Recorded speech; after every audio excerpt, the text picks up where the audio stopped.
A todas e a todos, sejam bem-vindas e bem-vindos a mais um podcast Igualdade de Género em Números. A igualdade entre mulheres e homens é um princípio fundamental da Constituição da República Portuguesa.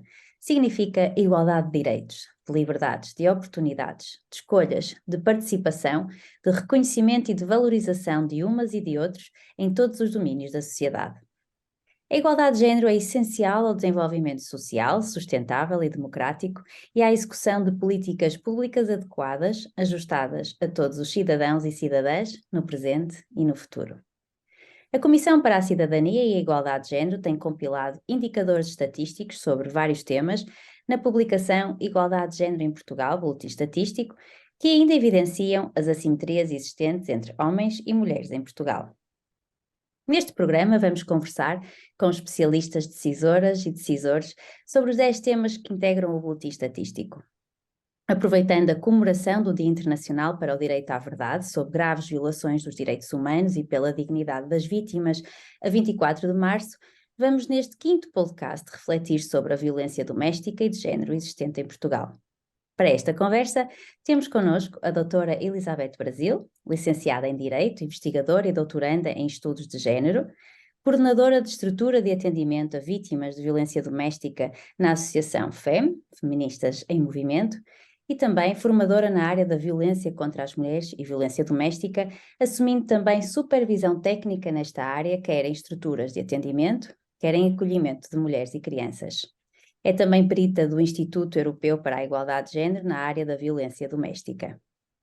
Temos também o Dr. Manuel Albano, licenciado em Serviço Social pelo Instituto de Serviço Social do Porto, trabalha na área da igualdade de género e direitos humanos das mulheres e da violência de género desde 1994. É relator nacional para o tráfico de seres humanos desde janeiro de 2008 e é também vice-presidente da Comissão para a Cidadania e a Igualdade de Género desde 2020, local onde trabalha há 25 anos. Muito obrigada a ambos por terem aceitado este convite e estarem aqui hoje presentes comigo. Vamos então começar esta conversa com o tema de hoje, violência doméstica e de género. A prevalência do crime e da violência restringem a liberdade das pessoas no seio da sociedade, viola os direitos e a sua qualidade de vida e pode resultar em danos graves a nível físico e ou psicológico e mesmo em morte. Concretamente, no que respeita à violência doméstica, esta afeta de forma desproporcional as mulheres. Em média, em cada 10 pessoas vítimas de violência doméstica, 8 são mulheres e 2 são homens. E o que eu pergunto é: porquê que esta realidade de existir um número tão desproporcional de mulheres vítimas relativamente ao número de homens vítimas acontece? Qual é a vossa opinião e a vossa perspectiva sobre estes dados? Não sei quem quer começar. Queres que eu comece? Queres que eu comece, Albano? Começa, Vamos lá, comecei, então. Elizabeth, forcei. Então, boa tarde a todas e a todos. Obrigada pelo convite. E respondendo à questão que colocou, eu diria que vivemos ainda numa sociedade marcadamente patriarcal, machista, numa sociedade que a violência contra as mulheres e a violência doméstica se encontra ainda naturalizada e normalizada, principalmente nas relações de intimidade. E, portanto, isto é algo, né, que ainda não conseguimos debelar e que se vai manifestando de forma transgeracional em ciclos que ainda não parou. Portanto, será essencialmente por isso, e avanço por aqui, o Albano vai complementar certamente. Sim, não, é exatamente isso, aquilo que a realidade nos tem demonstrado e também a evolução histórica nos tem demonstrado, não é? Nós não nos podemos esquecer que temos 50 anos de democracia, ou quase 50 anos de democracia, com todo o peso, e falando da sociedade portuguesa, que é também isto que nos convidam aqui a falar e a refletir neste podcast, tem muito a ver com isso, com estas relações de poder e as relações de poder, até do ponto de vista formal e legal, que os homens detinham sobre as mulheres, e continuam também ainda hoje a deter, e portanto a violência depois é esta manifestação, é mais uma das manifestações da relação de poder que os homens julgam ter sobre as mulheres ou exercem sobre as mulheres e que depois resultam nestas formas mais graves, que é a violência, quer a violência física, psicológica, sexual, ou todas as outras formas de violência de alguém que domina alguém por achar que sim, e porque eu posso. A tal normalização que a Elizabeth falava, não é? É quando nós normalizamos comportamentos, quando nós aceitamos esta normalização, devemos efetivamente preocupar-nos do ponto de vista de como também agir e como fazer para que não possamos compactuar com esta normalização. E nós vemos que na violência ainda acontece muito isso. Há uma normalização, há uma aceitação quase tácita muitas vezes de que é normal, pode acontecer, não devia. Já temos censura social sobre o fenómeno, mas mesmo assim muitas vezes desculpabilizamos com um conjunto de outros fatores que nada têm a ver com aquilo que se passa na realidade. E, portanto, eu diria, e concordando completamente com a Elizabeth, esta normalização de comportamentos violentos é o que nos deve questionar a todos e fazer pensar como, não é? De um ponto de vista de como é que podemos agir, como é que podemos fazer, como é que podemos não aceitar. E isso é fundamental que o façamos também nesta lógica e não se prende com uma guerra de sexos entre homens e mulheres. Não é isso que está aqui em questão, não é? O facto estatisticamente, objetivamente, as mulheres são aquelas que são mais violentadas no contexto de intimidade ou em todos os outros contextos, não é?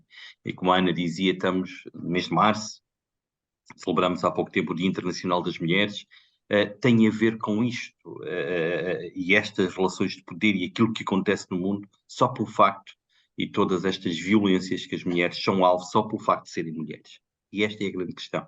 Pelo facto de existirem, serem do sexo feminino, são alvo de violência. E é isto com o qual nós não podemos efetivamente continuar a compactuar.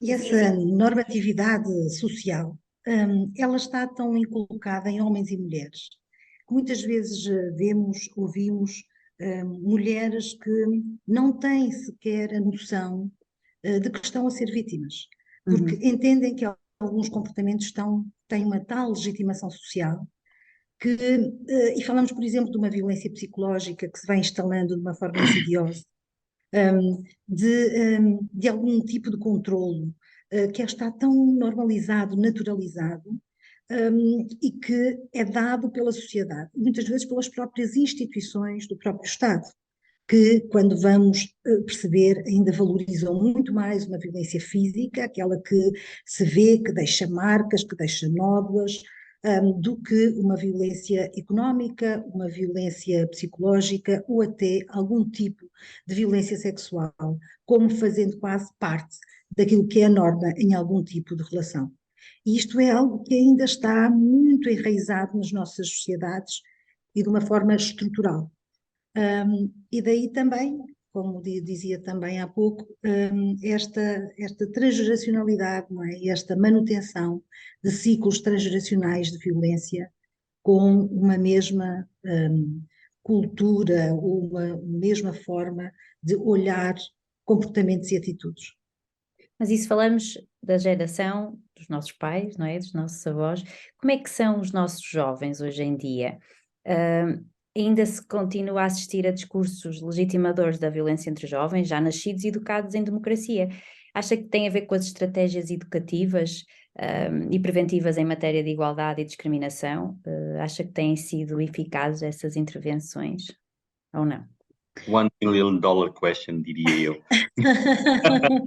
Supostamente deviam ser atitudes dos nossos avós e dos nossos pais, não é? A geração de agora já devia ter outra postura, mas não é assim. Aquilo que nós vemos não é isso. Exato. E os números que nós conhecemos sobre, por exemplo, violência no namoro, não nos dão essa radiografia, dão-nos exatamente uma radiografia de manutenção desses ciclos. O patriarcado é algo que está imbuído na nossa sociedade de forma muito, muito enraizada, não é? E isto não muda porque se passou uma década, não muda porque passaram 2 décadas. Isto muda com alterar comportamentos, atitudes e uma compreensão e vivência de uma democracia. Somos uma democracia jovem e pensamos que corremos já muitas décadas, e se nós falarmos, por exemplo, de políticas públicas que começaram em Portugal em 1997 e nesta área em concreto e especial em 1999, vamos no 6º ciclo dessas políticas públicas, mas temos também, olhando para trás, a nossa grande preocupação foi apoiar as vítimas, encontrar apoio, alterar legislação, aumentar recursos, encontrar formas de penalizar e responsabilizar agressores, mas não fomos tão bons e tão boas a mudar comportamentos e atitudes, e por isso também a prevenção primária não tem sido a tónica. E precisamos disso, não é? Precisamos de programas de prevenção primária de forma consistente, de duração no tempo, e que eles venham e fiquem com uma grande duração. Começamos esse trabalho, mas estamos ainda longe de atingir aquilo que consideramos que deve ser um sistema de educação para a cidadania, para a igualdade e para a igualdade de género, que possa provocar, esperamos daqui a mais uma década, a tal mudança que tanto esperamos, todos e todas. Eu acho que isto é, ou seja, os processos educativos, e quer eu, quer a Elizabeth, já cá andamos há alguns anos, é esta parte num companheirismo e num combate comum sobre estas matérias, é efetivamente, ou seja, as políticas públicas passaram por uma lógica preventiva, de proteção da vítima, porque não existia, não é? Não existia em 99, não existia, ou existiu a primeira carta, a primeira casa-abrigo para mulheres vítimas de violência doméstica. Hoje temos uma estrutura consolidada do ponto de vista de atuação nessa matéria, que é do acolhimento, mas que também não deixa de ser uma vitimização secundária para a vítima, ou seja, nós temos que colocar isto também nos tempos devidos. É evidente que os processos educativos são essenciais, são fundamentais. E como a Elizabeth dizia, nós temos que investir cada vez mais nos processos de educação primária, e que se fazem com disciplinas como a disciplina de educação para a cidadania, mas que não podem ser constantemente atacadas e desvalorizadas e desqualificadas na praça pública, como se, de alguma forma, nós estivéssemos a tentar fazer alguma formação ideológica sobre o que quer que seja. Estamos a falar de direitos humanos fundamentais que são violados todos os dias quando exercemos violência. E, portanto, nós temos que educar os nossos jovens para a não aceitação destes comportamentos. E não aceitarem estes comportamentos é perceberem também, e a Elizabeth focou os números que a violência do namoro nos transmite, que são altamente preocupantes, até por esta lógica. Por um lado, a lógica transgeracional, mas por outro lado também pela normalização que os jovens também têm e aqui é muito paritário, entre homens e mulheres, na violência do namoro. Temos níveis muito paritários do exercício da violência, onde o controle, por exemplo, é aceito como uma norma social perfeitamente aceitável hoje em dia por parte de rapazes e raparigas, de jovens. O controlo, a não individualidade, o não eu ser e ter capacidade de ser eu comigo próprio, e ter direito ao meu espaço individual, isto começa a ser muito preocupante também, e por isso as estratégias que têm que aqui ser construídas, e portanto também este sexto ciclo de política pública nesta matéria procurará assentar também muito nesta lógica de programas muito claros de prevenção primária nas escolas, com estruturação, e que venham para ficar, como a Elizabeth dizia, não é? Mas agora, porque isto é uma never-ending story, né? Hoje eu tenho 15, amanhã tenho 20, e portanto o de 15 precisa exatamente do mesmo tipo de relação. Só que se isto for consolidado e começar a ser construído desde muito cedo, iremos ter aqui uma capacidade distintiva do ponto de vista desta atuação e desta prevenção. E portanto, isto compete-nos a todos e a todas, quer individualmente, na nossa relação individual com, mas também coletivamente e onde estamos, não é? Nas instituições também, onde não é? estamos. Claro, é isso, é a nossa posição em casa, enquanto educadores primários, como é que nós desenvolvemos estes mecanismos, como é que nós, perante pais e mães, educamos os nossos filhos também nisto. E isto é essencial que as pessoas tenham. Isto é um compromisso com os direitos humanos, é um compromisso com as pessoas, é um compromisso com a não aceitação desta diferenciação sem qualquer sentido e completamente absurda de ser homem e ser mulher, desde as tarefas àquilo tudo. Como é que nós nos construímos socialmente? Como é que nós nos vamos construindo? Porque só nos construindo e percebemos como é que construímos, e acima de tudo, como nos desconstruímos, que esta é a grande questão. Refletir sobre isto obriga a que cada um de nós faça este processo de desconstrução individual. Basta uma pequena pergunta que é essencial. O que é para mim a violência? Né? Se todos nós, em algum momento, nos questionarmos acerca disto e refletirmos acerca disto, se calhar vamos aqui, a tal prevenção primária começa muito cedo a ajudar a que se informe de uma forma diferente. E isto é essencial que as pessoas percebam e se questionem, cada vez menos, e o que me assusta verdadeiramente é que não levamos as pessoas a pensar, Pois, não é? A fazerem o questionamento, a serem críticas, a curiosos. terem capacidade crítica, não é? E isto é perigoso, porque quando deixamos de ter isto, e os direitos humanos são uma coisa muito efêmera, são uma coisa fantástica, mas que levam muito tempo a construir, mas são uma coisa, e a história tem-nos provado isto, que de um momento para o outro desaparece. Doutora Elizabeth, você Desaparece. quer acrescentar mais alguma coisa? Eu acho que a tónica vai por aqui também, é um pouco isso.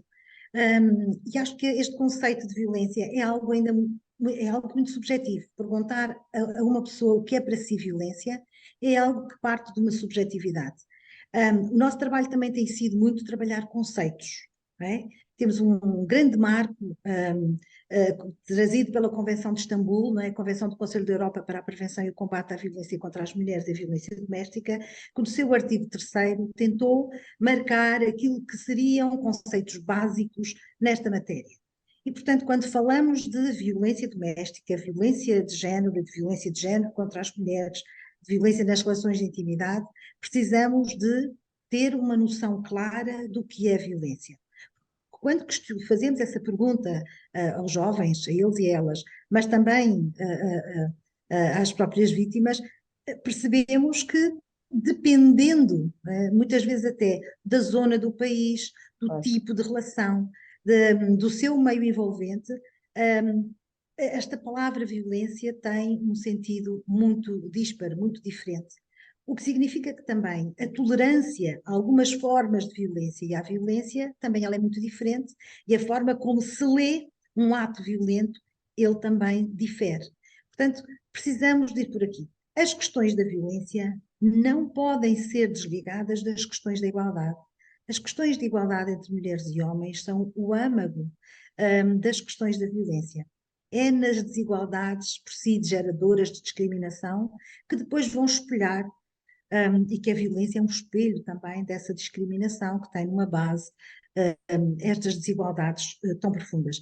E, portanto, precisamos trabalhar também estas questões de forma consistente, duradoura no tempo, as questões conceptuais e de levar as pessoas a pensar tudo isso. E não há o fim da violência se não houver o envolvimento de todas e de todos nos vários setores da nossa vida.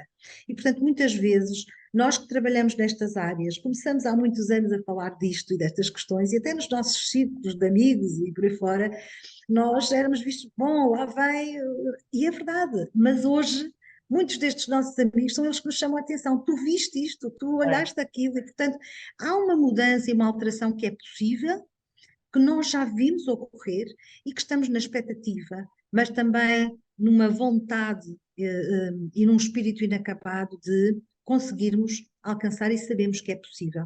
As mudanças são possíveis, elas operam-se, nós assistimos a algumas delas e temos essa esperança, mas a certeza que com um trabalho persistente, duradouro no tempo, nós vamos conseguir mais igualdade entre mulheres e homens e conseguiremos, por isso, diminuir a violência nas relações de intimidade, a violência doméstica e a violência contra as mulheres. Nós nascemos a ouvir aquele ditado que diziam: entre homem e mulher não se mete a colher. Isso não é bem assim, não é? Não se aplica. Nós devemos também, de alguma forma, denunciar e intervir, se for esse o caso. Imagino que a nossa vizinha ou alguém do nosso grupo social sofre de violência, Sim, de alguma sim. violência, não é? Nós, Era como mesmo seres entre humanos, marido e mulher, não é? Era mesmo Exato, entre marido e marido e mulher, mulher não aumentas metas a a colher. colher. exatamente, é isso mesmo. Exato. E ainda hoje há lives desse adágio popular. É inaceitável Claro. e é tão inaceitável. Nós hoje temos são as vítimas as principais pessoas que denunciam o crime que contra elas é perpetrado. Ainda assim, temos vindo a assistir cada vez mais a pessoas familiares, vizinhos, ainda de Denunciarem. forma tenue, mas a denunciarem. E há um envolvimento cada vez maior da sociedade também. Este é um tema que está na agenda pública, política, mas começa também a estar na agenda social, aqui muito também todo o trabalho que tem sido feito, mas o trabalho dos órgãos de comunicação social que têm também colocado este tema em vários programas e também na sua agenda. Enfim, agora, há ainda muito a fazer, claro, claro que sim. E entre marido e mulher, mete-se a colher, porque se tratam de direitos humanos, Claro. entre marido e marida, o que seja, marido e mulher, o que entenda. Quando se trata de direitos humanos, toda a gente, não é pode, é deve meter a colher. Quanto se nos restringirmos ao crime de violência doméstica, Portugal tem desde o ano 2000, desde maio de 2000, a violência doméstica, não então não designada assim, mas atualmente sim, como um crime de natureza pública, o que significa que para algumas pessoas é até um dever a denúncia e que todas as pessoas podem fazê-lo. E, portanto, é também um chamamento à demanda da sociedade como um todo. E, portanto, que todas e todos somos chamados a participar nesta denúncia e a participar numa sociedade mais livre, mais igualitária, o que significa sem violência e sem violência doméstica. E, portanto, sim, meta-se a colher. E isto é importante, Ana, peço desculpa, mas é importante isto porque o crime público, e eu recordo-me das grandes críticas no ano 2000 que foram feitas por vários setores, até numa lógica de diminuição ou tentativa de dizer que a mulher ficaria diminuída porque não tinha autodeterminação para ela própria, se assim o entendes, apresentar a queixa. Não, o crime público veio aqui introduzir uma coisa que é, efetivamente, nós não podemos compactuar com uma realidade, com uma violência doméstica, porque ela objetivamente tem que ser, a colher tem que ser metida, não é? Seja na relação de intimidade, seja quando um crime desta natureza é praticado, porque ele deixa de ser um crime da intimidade. É um crime social, é um crime contra todos e todas nós. É um crime que afeta-nos a todos e a todas nas mais diversas relações. Às crianças que assistem, veem, e portanto também desde 2021 as crianças deixaram de ser consideradas vítimas de um crime indireto e passaram a ser alvo neste sentido de Violência que também. são alvo de violência, mas são consideradas vítimas elas próprias, per si, vítimas de violência doméstica, independentemente se levou a bufetada ou se está no quarto ao lado a ouvir o pai e a mãe a discutirem e a agredirem-se mutuamente. Elas são vítimas de violência doméstica. Isto também é algo que é importante porque temos de dar este sinal muito claro. E os instrumentos legais também servem para isso, também acompanham de alguma forma a evolução societária, e ainda bem que assim é, às vezes mais rápido que a evolução de mentalidades, como já aqui o percebemos, mas isto é essencial, é esta não tolerância. Nós não podemos compactuar, nós não podemos tolerar. E por isso temos que meter objetivamente a colher. Não nos podemos demitir. Não é? Porque o demitir significa normalizar, o demitir significa não denunciar, o demitir significa aceitar, o demitir significa, ok, tudo bem, não é nada comigo, nem que se passe aqui ao lado, viro as costas, é muito mais confortável, diga-se de passagem, não é? Não nos queremos incomodar, mas não é isso que os direitos humanos nos apelam para que seja feito. E, portanto, nesta perspectiva, nós não podemos objetivamente compactuar, aceitar, permitir e não fazer nada. E por isso é fundamental esta censura também existente a partir do instrumento legal, que vem censurar um comportamento que não é aceitável. Portanto, também isto é fundamental que as pessoas percebam o sentido do que é exatamente o crime público e o que ele significa também. Eu acho que ficou aqui então o alerta para todos os que nos estão a ouvir, para meterem a colher, se tiverem conhecimento de algum caso de violência. Há pouco falou das casas de acolhimento e eu gostaria de abordar aqui uma questão que tem a ver com o afastamento da vítima da casa, ao invés do afastamento do agressor. Continua a ser a estratégia predominante de combate. Como é que vocês explicam esta opção e como podemos inverter esta estratégia?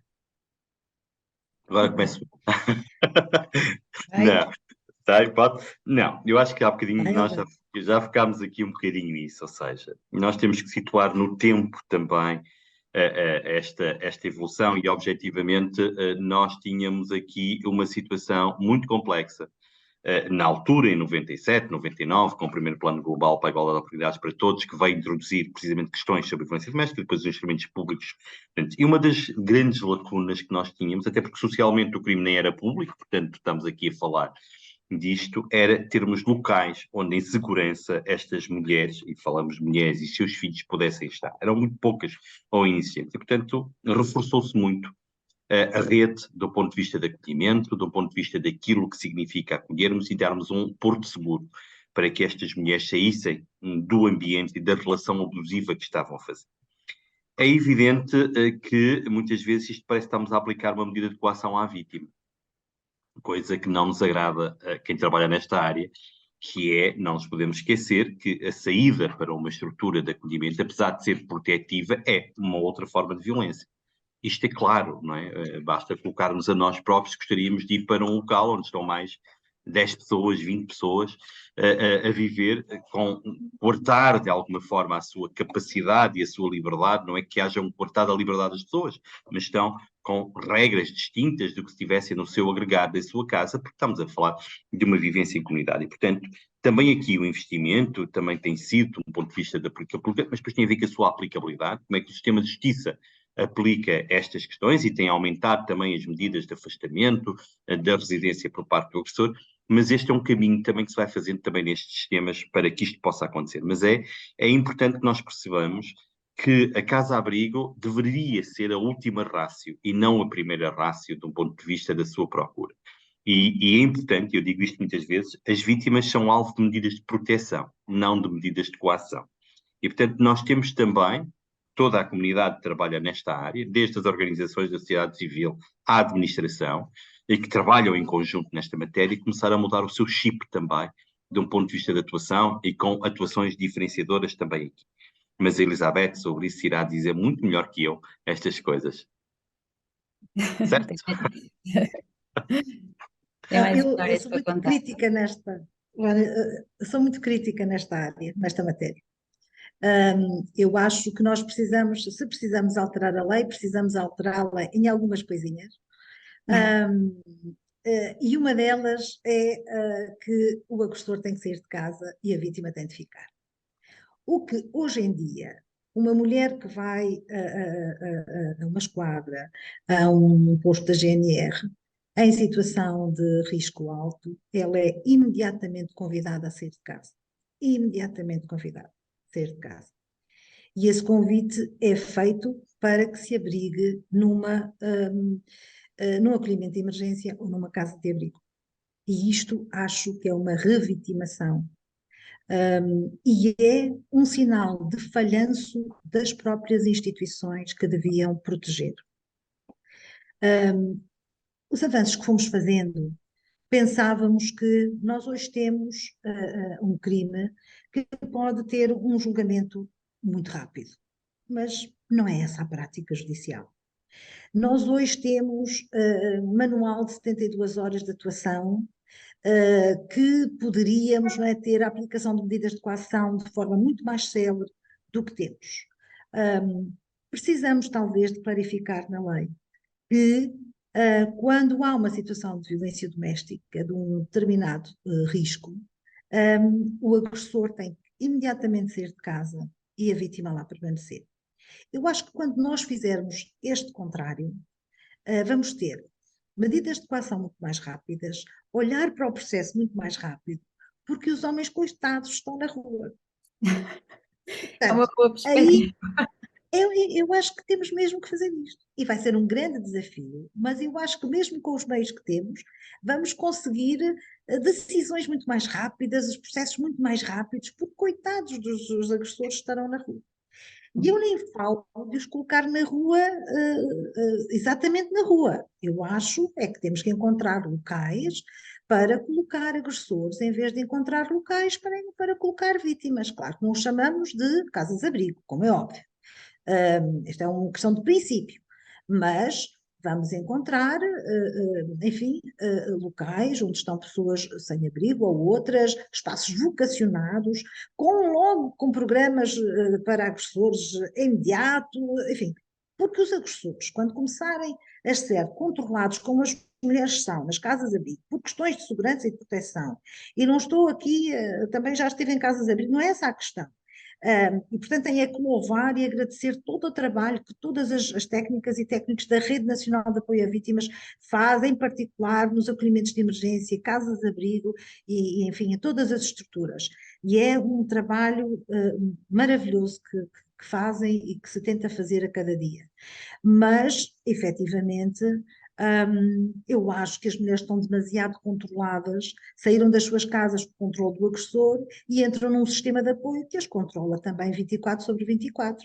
E, portanto, acho que isto é desajustado e, ainda que as casas de abrigo sejam necessárias, os acolhimentos de emergência sejam necessários, a verdade é que temos sido ótimos e ótimas a criar acolhimentos de emergência em grande número. O que significa que o sistema de proteção, o sistema judicial, não está a ser capaz de fazer o seu trabalho num tempo que seria exigível e um tempo que seria útil. E, portanto, acho que está mais do que na hora de Portugal dar este passo, estamos já na idade adulta, e de chegar a um passo que é quem agride sai e a vítima fica em casa e vamos nas 72 horas perceber se a situação se mantém ou se a situação se reverte. Vamos ver. Este eu acho que é um grande desafio. Sim. E na vossa opinião, o que é que justifica a dificuldade das vítimas deixarem o agressor? Em que medida é que as questões de género também condicionam estas escolhas? Muito, não é? Muito, em tudo. Muito, tudo. É tudo aquilo que temos estado aqui a falar um bocadinho, Ana, que é esta lógica de construção social de nós próprios, não é? E dos nossos papéis sociais, e como é que fomos construindo o ser homem e o ser mulher, as dependências, aquelas violências que diariamente são perpetradas, mas que ninguém as qualifica como tais, não é? O controlo, o dever de fazer isto ou aquilo, as tarefas estão assacadas a uns e a outros. É evidente que isto tem tudo a ver com o nosso construto social acerca dos nossos papéis e como é que nós fazemos. E, portanto, as questões de género, as questões são, quer dizer, têm uma influência brutal nesta situação e também na própria autonomização, se quiser, das próprias vítimas face a isto.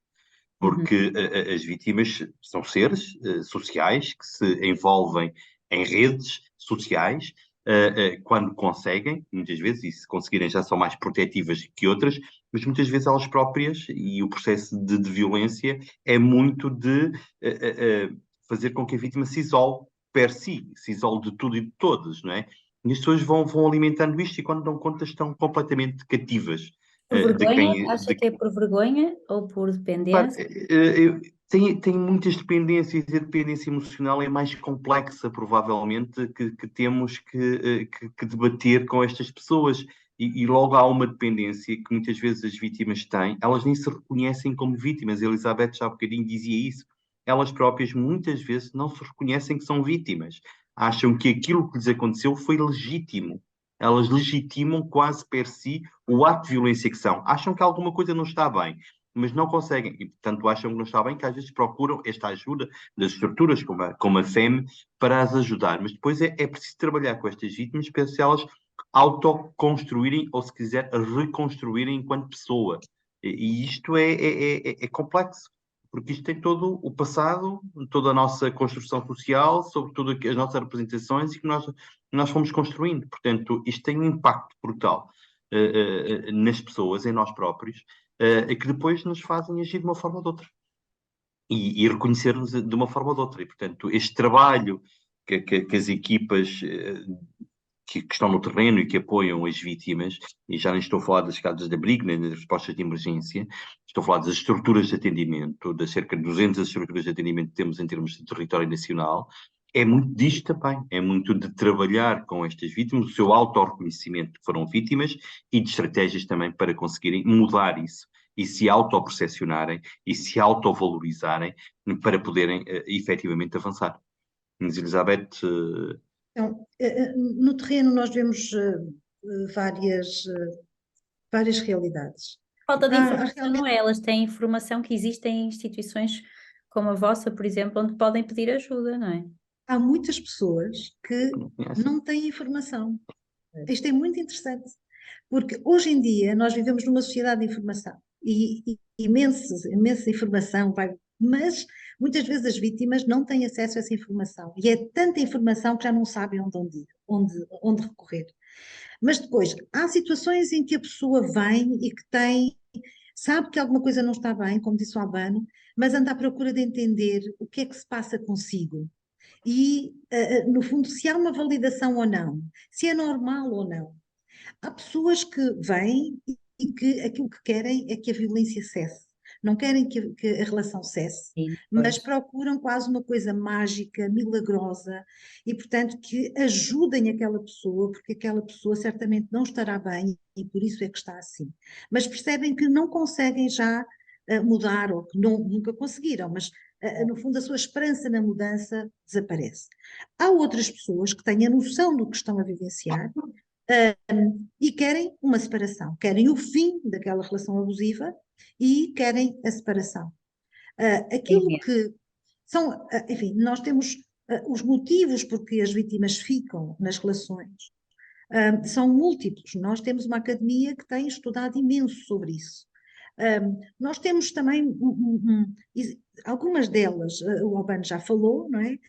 Há uma grande proximidade entre as vítimas e os agressores, o que naturalmente é quando nós poderemos, talvez numa outra perspectiva, olhar, quando somos muito amigos ou amigas de alguém, cortar uma relação de vez com essas pessoas é difícil. E nós estamos a falar de relações de intimidade, relações amorosas, não estamos a falar disso. Muitas vezes as relações entre as pessoas começam a deteriorar-se e até que nós façamos um corte com os nossos amigos, nossas amigas, é muito difícil, não é? Porque estamos, não, isto foi só, vamos falando, vamos conversando, e nós estamos a falar de relações amorosas, de intimidade, em que as pessoas partilharam de tudo, fizeram sonhos, expectativas, há uma desejabilidade social, há uma coisa de não falhanço, não é? Das relações e, portanto, persistir, não abandonar logo. Há relações familiares de ambas as partes. Há muitas vezes crianças, filhos, filhas. Há também uma crença na mudança e, portanto, que esta é uma coisa passageira, que isto vai mudar, que a pessoa está numa fase, mas que isto vai mudar. Que a pessoa tenha um problema psiquiátrico, que viveu um trauma e que por isso isto é uma consequência de. Há também questões ligadas com problemas sociais, como para onde é que eu vou? Coisa tão básica, muito bem, mas como é que eu faço? Vou viver para onde? Viver do quê? Como é que vai ser? Há todo um conjunto, não é, Quando de envolve situações. filhos também, crianças, é mais Exatamente, como é que difícil. vai ser, não é? E muitas vezes também pessoas que já tiveram contacto com o sistema de apoio e que falhou, e portanto diz, bom, mas eu já tentei e não deu certo. Eu vou denunciar para quê? E portanto há todo também este descrédito em algumas situações que não ajudam. Portanto, são múltiplos os motivos porque as pessoas muitas vezes resistem à saída de relações abusivas. Mesmo sabendo que a situação não é aquilo que desejavam e o que querem efetivamente é que pôr fim àquela relação abusiva e expectando ou não que aquela pessoa se mantenha ao seu lado por mais algum tempo. Portanto, são múltiplos os motivos. E também sabemos que ficar numa relação abusiva não é fácil, não é? É muito duro. A violência doméstica mata de forma psicologicamente e mata fisicamente, não é? Literalmente mata, sabemos disso. Mas também sair de uma relação abusiva muitas vezes é entendido pela própria vítima como uma anulação de si mesma e a anulação de uma parte substantiva e que valora para si na sua vida. No fundo é um recomeçar, mas nunca é um recomeçar, então quando se tem filhos e filhas, nunca é recomeçar sem o passado nos acompanhar.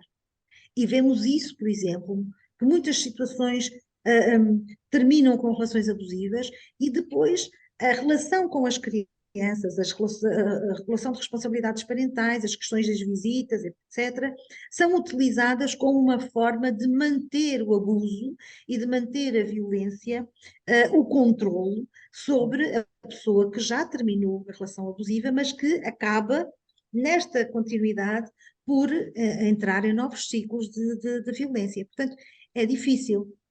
mas também sabemos que para a maioria das mulheres e também dos homens que saíram de relações abusivas, que vale a pena, é o caminho e não há volta a dar, porque sabemos que merecemos mais, somos capazes, muitas vezes achamos que não temos essa força, e muitas vezes as vítimas dizem: eu já não consigo, eu já não posso.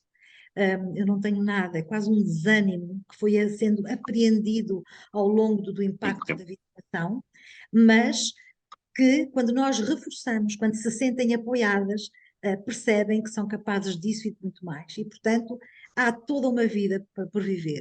Há grandes momentos de felicidade por viver. Há toda uma vida sem violência que é possível. E, portanto, são muitos testemunhos, são milhares de testemunhos que comprovam isso. Portanto, andamos muito, falta-nos muito ainda, mas sabemos que fizemos parte de todo este percurso e que somos uns privilegiados, mas privilegiadas por ter estado a assistir, a intervir, e na mudança das políticas públicas que sabemos hoje conduziram já a milhares e milhares de pessoas para vidas de não violência. E, portanto, é uma esperança. A mudança está em curso, ela é possível, ela fez-se, ela far-se-á para melhor ainda. Acho que deixou aqui uma grande mensagem e se nos estiverem a ouvir, se se enquadrarem nestas pessoas, por favor, é isso, acreditem que é possível mudar e que há uma... Em cima de tudo, que há alguém que está lá para poder ajudar nessa mudança, porque às vezes, como se comunica, também não se comunica da melhor forma. Nem tudo é perfeito, nem tudo corre bem, mas o que é certo, e estas últimas palavras que a Elizabeth referiu, acho que são importantíssimas, não é? A esperança e, acima de tudo, o facto de, efetivamente, a mudança que pode ser operada leva a que milhares de mulheres hoje em dia não tenham acabado mortas, assassinadas ou continuem em ciclos de violência, porque existiu alguém que esteve lá para elas. E, acima de tudo, é isto que é importante. Independentemente dos falhanços que possam existir em qualquer parte do sistema, mas existiram. E eu acho que o sucesso, entendido aqui sucesso como cooperar com alguém para que saia deste ciclo de violência, tem sido muito mais do que insucesso a esse nível, e eu acho que isto a todos e a todos nos deve ajudar a que continuemos a caminhar nesse sentido para mais e melhor política pública nesta área, mais e melhor apoio às vítimas, mais e melhor para que elas se empoderem e tomem as decisões por si próprias, porque isto também é muito importante. As vítimas têm que querer e têm que estar empoderadas e capacitadas para poderem provocar elas próprias também a sua mudança. E é por isso que nós estamos cá. É para as capacitar, lhe dar este poder, devolver-lhes o poder que elas perderam. E isto é essencial. E isto consegue-se com trabalho. E com trabalho sempre constante e diário. E, portanto, a esperança, sim, é importante quem nos ouça que esta esperança existe e que tem salvo muitas vidas, e isso é importante. E terminávamos assim, se calhar com o vosso comentário final. Se alguém que nos esteja a ouvir e precisa exatamente saber o que fazer, está numa situação de violência e precisa de dar o primeiro passo, o que é que pode fazer? Como é que pode contactar essas entidades? A SIC tem no seu site um site, e também existe uma app, que é um guia de recursos onde estão mapeadas todas as estruturas de apoio na fase inicial. Portanto, é disso que estamos a falar. As casas de abrigo e emergência não estão lá, como é evidente, por uma razão óbvia de segurança, mas todas as estruturas têm. Mas depois existem também, e com os contactos, essas estruturas de proximidade. E depois existe o número nacional, que é o 800-202-148, e também o SMS 3060, onde as pessoas, neste primeiro contacto, podem obter informação imediata, sumária e de encaminhamento, acima de tudo, para uma estrutura de proximidade. Uhum. E esta é a diferença que existe hoje e que não existia há 2 décadas atrás, 1 década e meia atrás, que era um grande reforço de capacidade de intervenção territorial. E que isso leva a que as pessoas também tenham aqui um porto de abrigo onde podem recorrer e podem obter informação. Portanto, isto é para isso que as estruturas existem, é para isso que as estruturas lá estão, é para fazer essa diferença também neste apoio, e sem pensarem logo no imediato que estão a fazer uma denúncia, uma queixa, que é um processo formal. Não. As estruturas estão lá para elas naquele momento e para ajudar a empoderar. Apesar de ser um crime público, para ajudar naquele momento a empoderá-las para a decisão. E isto é fundamental que se tenha noção disto. Isto não é dizer que as estruturas não vão denunciar porque é um crime público, mas tem a ver que naquele primeiro momento a pessoa precisa de ser ouvida, escutada, para tomar a sua decisão e a melhor decisão. Portanto, é para isso que as estruturas estão lá, utilizem os canais existentes para que possam efetivamente obter a informação necessária. Quero acrescentar, doutora Elizabeth. É na mesma linha. Eu acho que quem está a vivenciar uma situação dessas tem de saber que não está só, que existem pessoas que podem ouvi-la, que onde se pode direcionar para obter informação, apoio, orientação, que a decisão será dessa pessoa, mas que há lugares onde se pode dirigir para. Esses lugares são os que o Albano disse. Claro que eu pertenço, estou aqui também numa estrutura, mas não vou valorizá-la face a outras e, portanto, há múltiplas estruturas onde pode ocorrer e o número de informação que o Albano deu é um bom número para ligarem e poderem também ser encaminhadas para os locais que nas suas zonas de residência, porque temos uma rede nacional e estruturas de atendimento espalhadas por todo o país e, portanto, todas elas também preparadas para este primeiro atendimento e para esta informação. O que importante é saber é que as pessoas não estão sozinhas, que estamos cá preparados e preparadas para estar com elas e que não vamos desistir, nós não vamos desistir. E não vamos julgar, aqui, e não vamos julgar, nunca. Este é um princípio fundamental. Não existimos para julgar. E isto é fundamental, que as pessoas às vezes, desculpa Elizabeth ter interrompido, mas é que as pessoas às vezes têm medo de procurar ajuda porque acham que do lado de lá alguém vai dizer então, há 50 anos que leva porrada e nunca fez nada, desculpem o tom coloquial. Não. A estrutura não está lá para julgar. Está lá para empoderar, que é uma diferença. Desculpa, eu acho que pedir apoio, informação é o primeiro passo e depois decide aquilo que quer fazer. Mas estar fechada numa concha em que a violência doméstica está instalada é algo que já percebemos sem saída, não é? A concha fecha-se cada vez mais e, portanto, é possível espaços de liberdade, é possível espaços de opção, é possível vidas sem violência. E por isso temos que nos dar, cada um e cada uma, e cada mulher tem que se dar a si a oportunidade de, com informação, com orientação, tomar a decisão que entenda tomar na sua vida. E por isso venham, bora lá. Começar de novo. Exatamente. Bora lá. Muito obrigada. Gostei mesmo muito desta conversa, espero que quem nos tenha ouvido também possa ter ficado sensibilizado com este assunto e também possa meter a colher, ou então se está a passar por um processo de violência também possa pedir ajuda. Agradeço-vos muito e aproveito para vos desejar um ano de 2023 mais igual e menos violento. Muito obrigada. Obrigado. Neste programa abordamos as questões da violência de género, violência doméstica e violência no namoro.